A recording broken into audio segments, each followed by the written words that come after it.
నరసరావుపేటలో జిల్లా అధికారులతోటి కత్వ చెరువును ఎమ్మెల్యే అరవింద్ బాబు పరిశీలించారని ప్రజా సంఘాల నాయకులు తెలిపారు.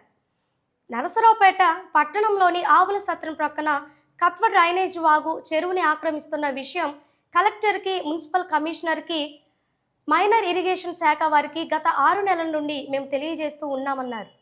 మొదట్లో పనులు ఆపి తిరిగి ప్రారంభించి ప్రస్తుతం రోడ్డు మురికివాగులో చెరువులో కట్టుబడి చేయడానికి ప్రయత్నిస్తున్నారని తెలిపారు.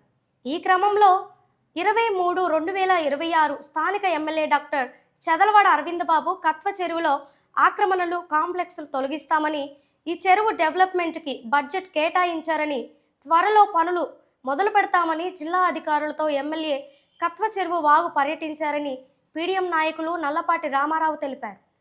ఈ భారీ ఆక్రమణ నిర్మాణాలు ఆపకపోతే ఈ ప్రాంతం మునిగిపోయే ప్రమాదం ఉన్నదని, స్థానిక ఎమ్మెల్యే ఎలాంటి ఒత్తులు లోను లేకుండా ఆక్రమణలు తొలగించి చెరువు కాలువ పనులన్నీ మొదలయ్యేలా చూడాలని కోరారు.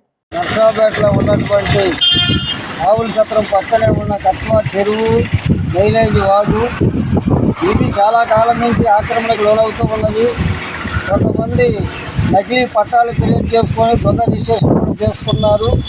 అదే క్రమంలో ఈ ఆక్రమణల వల్ల డ్రైనేజ్ అనేటువంటిది వర్షాలు పడ్డప్పుడు రోడ్ల మీదకి నీళ్ళు వచ్చి సత్తినపల్లి బస్సులు వెళ్ళాలన్నా చాలా ఇబ్బంది పడుతూ ఉన్నారు. ఒక రకంగా రైలు పట్టాలు యువతలో ఉన్నటువంటి డ్రైనేజ్ మొత్తం కూడా ఇదే వస్తుంది. ఈ ఆక్రమణలు జరిగితే నర్సాపేటకి చాలా ప్రమాదం ఉంది.